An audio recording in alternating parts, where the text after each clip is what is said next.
欢迎来到巴巴娱乐呀频道，请订阅频道，所以大家不要错过当天最热门的新闻。我们今天的时事通讯包括以下内容：欢迎来到巴巴娱乐呀频道，请订阅频道，所以大家不要错过当天最热门的新闻。我们今天的时事通讯包括以下内容：诚意版生前一本正经扯着自相矛盾的台词，太让人出戏。大家可能已经注意到，新上线的谍战剧程毅和颖儿主演的2024版生前观赏体验并不理想，有2个原因，第一是时代因素，第二是台词内容。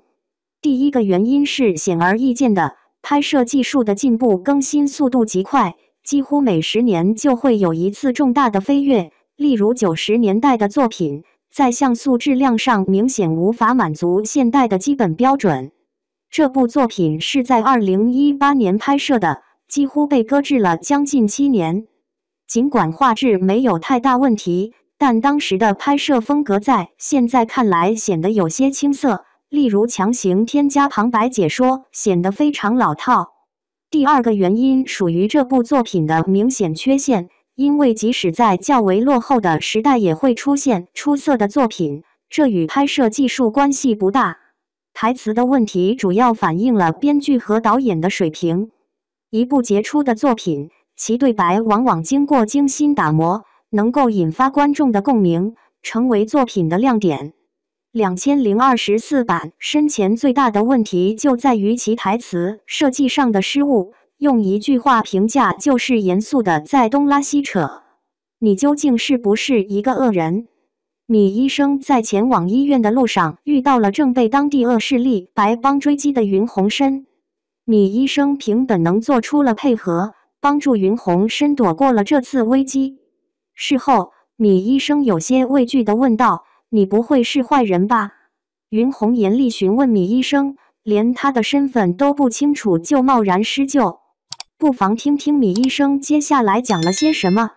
米医生条理清晰地分析了他所了解的白帮并不是善类，因此被他们追杀的人肯定是正义之士。好的，米医生，你的思路很明晰啊，那还要多此一举去争论云鸿深是否是个好人？再者，问这个问题又有什么用呢？如果云鸿深回应不同意见的话怎么办？米医生又能做什么呢？龚世仪与徐碧在讨论同事凌寒，龚世仪表示凌寒这个人阴险狡诈，让人无法想象他平时的样子，而徐碧作为一名监视专家，建议如果真的敢去凌寒家里安装设备，那才算是了不起的本事。徐碧一本正经地表示，他真的敢冒充，世界上没有他无法设置的监视设备。然而话题一转，又开始研究凌寒有多棘手，如果他真的隐瞒了什么，那估计不仅仅是一人的事情，连他的祖宗18代也要被彻底调查一遍。徐碧随即说道，他不敢伪装。徐碧，你不会感到羞愧吧？真是既缺乏技能又喜欢玩乐，直接承认自己害怕真的很困难吗？真是的绕很大一圈才发现自己无能，真心佩服编剧如此离奇的逻辑。由于站内存在内奸，如何确保此次重要行动的机密性成为了一大难题。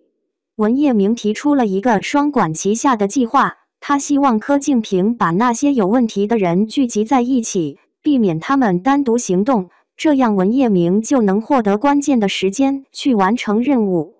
柯敬平听完文业明的提议，脸色严峻地评论说，这个办法不错，但过于常规。当我们以为他会提出更有效的解决方案时，他接着解释道，因为目前没有更好的选项，就先采取这个方案吧。哇，我还是第一次见到连打得这么快的情况。文业明目睹了云鸿深兄弟俩跳上货车逃走了。需要特别指出的是，他非常明白必须迅速行动追赶。通常情况下直接驾车赶上去不就解决了吗？最后他没听见叶丽的鸣叫，因为他很讲究。文业下楼后询问守卫，这辆车有什么用途？请问要朝哪个方向行驶？拜托，你居然还有时间问这些无关紧要的问题，干嘛不快点去追呢？这么出乎意料的做法真让人无语。父亲一定会回来。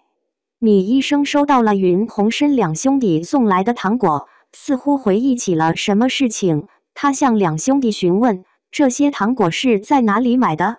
这个问题问得很好。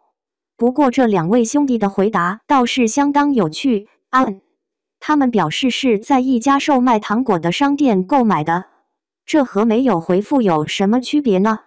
糖果是在糖果店购买的，真是够仔细的。事情并未结束，米医生立刻化身为推理专家。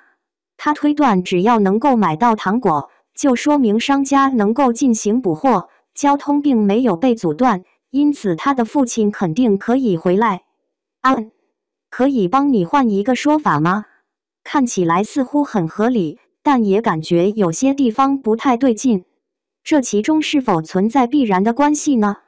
概括可以看出2024版的深前在台词方面确实太不讲究了点，经常动不动就一本正经地说出了一堆让人很是凌乱的对白。除了台词点不正常外，在疑悬方向还是做得有模有样的，不算是烂片，比一些神剧还是强不少的。而导演与演员们的努力也是看得见的，这一点还是要认可的。